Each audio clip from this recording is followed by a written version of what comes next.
So what action will the government take if Israel does not show restraint?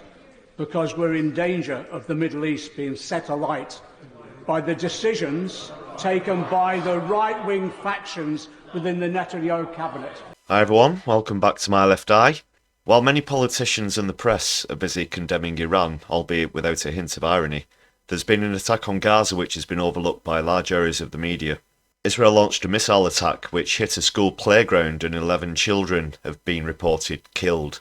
Though this is sadly without precedent in the decades-long occupation of Palestine, the story comes with an extra dose of tragedy, as the school in question was set up within a camp for displaced families. Other attacks at the same time on camps in Nusrat and Maghazi brought the death toll of the strikes to a total of 20. Al Jazeera had a reporter close to the scene, and this is what he had to say. We're looking at a very horrific attack that just took place at a Maghazi refugee camp within the past 45 minutes or so. A drone fired the missiles on a group of people. Later on, we learned it from eyewitness in the area that this were a group of children at a playground that was set up near a camp for displaced families. And those children are regularly visiting this playground.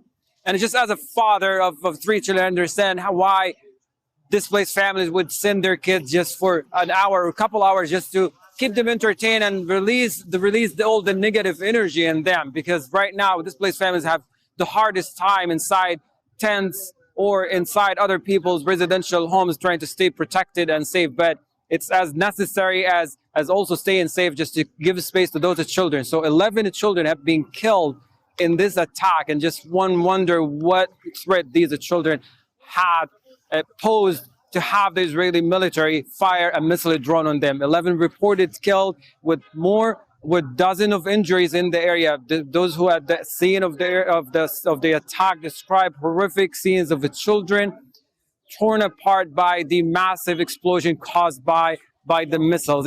You also saw Labour MP John McDonnell in the intro to the video speaking out against Israel and doing his level best to steer the debate onto the things people should be talking about. McDonnell is one of the few socialists that Labour have got left, and you certainly wouldn't see similar tones coming from party leader Sir Keir Starmer and his Tory imitation Thatcherite goons. The right wing are so hasty to condemn Iran for their retaliatory attack, but when it comes to the atrocities carried out by Israel upon Palestine and other surrounding nations, they seem to have their mouths sewn shut, either by moral bankruptcy or by bribery from Zionist lobby groups. Let's see more from McDonnell's statement in the House of Commons earlier this week. Consensus across the House, rightfully so, to call for restraint on the Israeli government. But we've called for restraint before. We called for restraint with regard to the attack on Gaza, yet the indiscriminate bombing took place. We called for restraint on the settlements in the West Bank, and yet the settlements have expanded. We called for a restraint so that food could be gotten to the children of Gaza, and yet malnutrition is killing some of them. So what action will the government take if Israel does not show restraint? Because we're in danger of the Middle East being set alight by the decisions taken by the right-wing factions within the Netanyahu cabinet.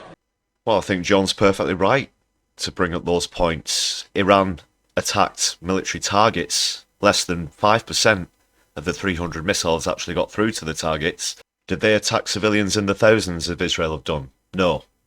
Did they attack schools, hospitals, as Israel have done? No. Did they send a ground force to invade Israel? No. This attack was deliberately restrictive and restrained, and it was purely a response to the attack on the Iranian consulate just a couple of weeks ago.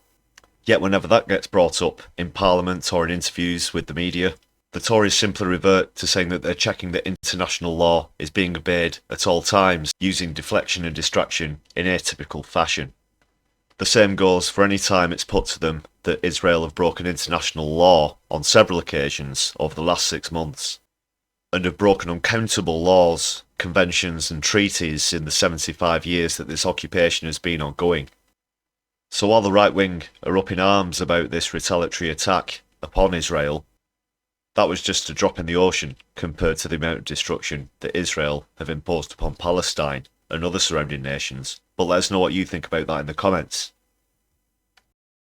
Thanks so much for watching. Please hit the subscribe and thumbs up buttons to help us out on the algorithm. We've also now got the membership program open with some great perks for you to enjoy starting from just 99p. Hit the join button or follow the links in the channel description. If you'd like to make a one-off contribution, then please hit super thanks on the video or follow the link to our Buy Me a Coffee page where you can help to show solidarity and support the channel for just the price of a tasty hot beverage. All contributions are greatly appreciated. Thanks again everyone. My left eye, be seeing you soon.